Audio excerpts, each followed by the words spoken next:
Welcome back, well, viewers. Ahead of Sardar Vallabhbhai Patel's birth anniversary, several Run for Unity events were held across the country to commemorate his legacy. In Delhi, the Union Home Minister Amit Shah flagged off a Run for Unity event at the Major Dhyan Chand National Stadium.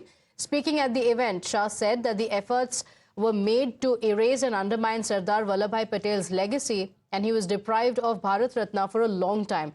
He added that it was due to the acumen that over 550 princely states were merged with the Union of India and the country became united.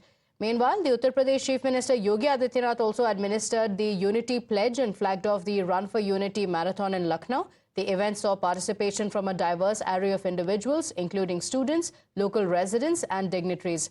In Dehradun too, Uttarakhand Chief Minister Pushkar Singh Dhami flagged off a Run for Unity race.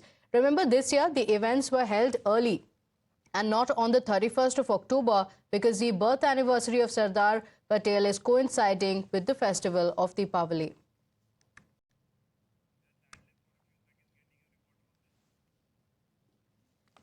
So the Unity Run had been conducted in various locations. Remember, this has become an annual tradition now where the Run for Unity is organized.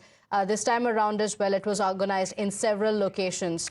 The Union Home Minister Amit Shah made a statement on how efforts were made to undermine Sardar Vallabhbhai Patel's legacy. Here's what he said. दुर्भाग्य की बात है कि सालों तक सरदार पटेल को भुलाने का प्रयास किया गया।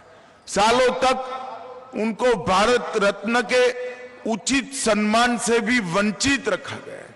मगर देश के प्रधानमंत्री नरेंद्र भाई ने गुजरात में केवड़िया कॉलोनी में एक दुनिया का सबसे ऊंचा स्टैच्यू लगाकर सरदार पटेल की याद को चिरंजीव करने का काम किया है और सरदार पटेल के संदेश को उन्होंने न केवल याद दिलाने का काम किया है, हर क्षेत्र में। My colleague Bhavna is joining us on the broadcast with the details. Bhavna, the celebrations Run for Unity is taken up every year, but it's also a reminder of the legacy of Sardar Vallabhbhai Patel. And the Union Home Minister spoke about this legacy, also speaking about how his legacy had been ignored for a long time and he was deprived of the Bharat Ratna for a long time.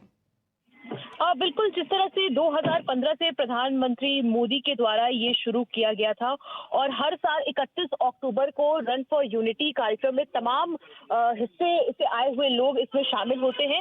आपने देखा होगा कि आज भी 8000 से ज्यादा अलग अलग डिपार्टमेंट की अगर बात कर ले तो पुलिस हो चाहे सीआरपीएफ हो, इसके अलावा तमाम अलग अलग विभागों से आए हुए लोग इसमें जुड़ते हैं। इसके साथ ही जिस तरह से अमित शाह ने अपने संबोधन में ये बात कही कि किस तरह से पहले के जो लोग थे उन्होंने सरदार पटेल को नहीं समझा, लेकिन प्रधानमंत्री नरेंद्र मोदी ने तमाम कोशिशें की हैं।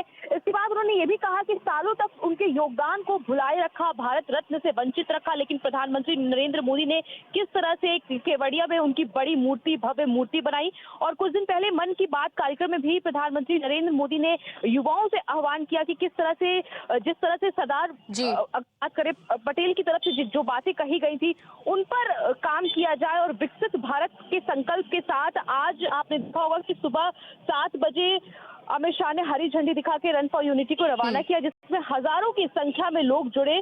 और अगर बात करें तो हर साल 31 अक्टूबर को ये मनाया जाता है, लेकिन दिवाली होने की वजह से इसे 2 दिन पहले यानी आज इस दौड़ में शामिल होने के लिए हजारों लोग जुड़े थे। Okay, all right, Bhavna, thank you for joining us with those details on